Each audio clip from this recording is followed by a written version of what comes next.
Mans vārds ir Jānis Āmanis. Esmu aktieris. Kādreiz strādāju Latvijas Nacionālajā teātrī.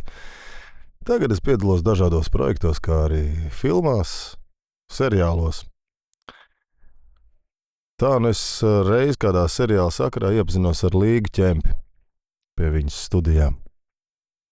Un vienā no ainām man nācās raksturot viņas gleznu. Kas ir šajā gleznā raksturīgi? Gleznas nosaukums ir Dvēseles atmiņas.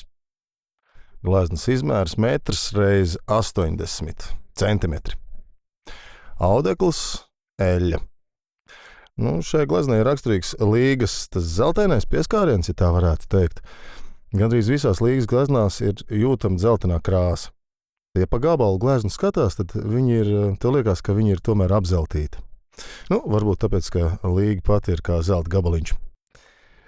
Tas fantastiskais gleznai ir tas, ka viņa ir uzgleznota kā planēta, kuru var pagriezt katru dienu savā rakursā. Tātad planētu mēs varam apskatīties no 4 šķautnēm, katru dienu mainīt.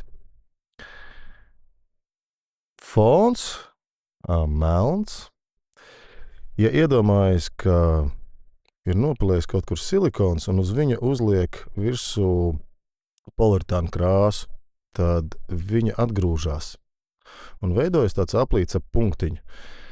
Tad šīs zvaigznītes ir tādi mazi punktiņi ar tādiem orioliņiem gaišiem. Skaists gaisa balons no 18. gadsimta, 19. gadsimta sākuma. Gaisa balons, krāsains ar baltām strīpām. Pati planēta ir nevienādas formas, ar apaļīgumu tendenci. Mājas ir uzgleznotas urbānā stilā, taču vienā no šķautnēm ir vairāk cipreses koki un kāda ēka, kas atgādina baznīcu. Ja mēs domājam, ka baznīca Līgai ir Latvija, tad Latvijas karogs tur ir uzgleznots arī. Ēka varētu būt tās pilsētiņas domas ēka. Sarkans tornis, pelēka ēka.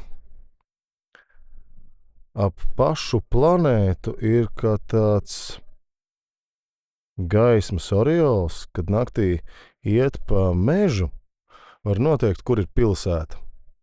It īpaši ziemā tas ir jūtams, jo no pilsētas pāri kokiem izstrojās gaisma augsts debesīs. Tad šeit arī ir tāds kā gaismas oriols ap visu planētu. It kā gaisma izstrojas no pilsētas. Pati planēta nedaudz atgādina, kad nozāģēts koks, koka bluķi.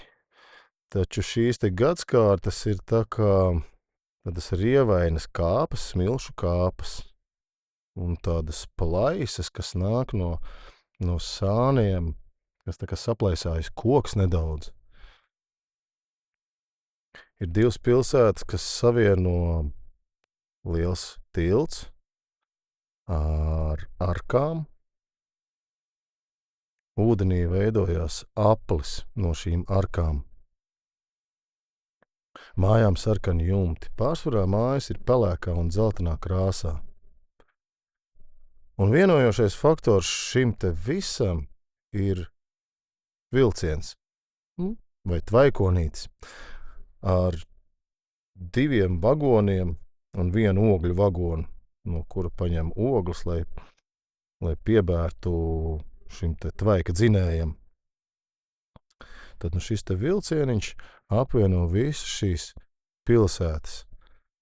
Un ja šī glezna ir dvēseļu atmiņa, tad šīs ir 4 atmiņas, kuras visas savieno vilciens. Vienā no šķautnēm ir redzama komēta, kas virzās uz gaisa balona pusi, bet tā arī paskries garām, jo balons virzās uz augšu. Komēta ir ieņēmusi apļveida trajektoriju, tā ka viņi nekad vairs nesaskārsies. Starp šīm pilsētiņām ir mazs ezers, tā kā Arī šeit uz šīs planētas ir ūdens krātuve. Uz planētas ir arī ziedi. Mazi zili ziediņi, kas no tāluma atgādina rudzu puķis. Man rudzu puķis vienmēr saistās ar kaut ko skumju. Varētu būt, ka šajā gleznā arī šis simbolizē kaut ko skumju. Šīs atmiņas varētu būt dvēseles atmiņas vairāk par materiālu pasauli, jo tajā nav cilvēki, tajā nav sejas, tajā ārēji nav jūtami cilvēki. Mājām ir skursteņi, no kuriem kūp ārā dūmi. Tātad tajās kāds dzīvo. Izņemot domas ēku, tā ir atsevišķa no pārējām ēkām, kurai nav skursteņa. Pat tvaikonītis, kurš brauc, ir, protams, kustībā, un no viņa nāk tvaiks, kas apvij nedaudz daļu no planētas. Pats tvaikonītis ir zaļš, ar dzeltenām kontūrām, kas apvij to. Katrs vagons ir zaļš ar sarkanu jumtu, sarkaniem riteņiem. Planētā ir tā kā mazi salas. No vienas ir izlikts ārā trepes. Tāda sajūta, ka tur dzīvo tādi mazi cilvēciņi, tādi mazi rūķīši, kuri iznāk ārā un uzkopju šo pilsētu. Nu re, laikam viss. Jā.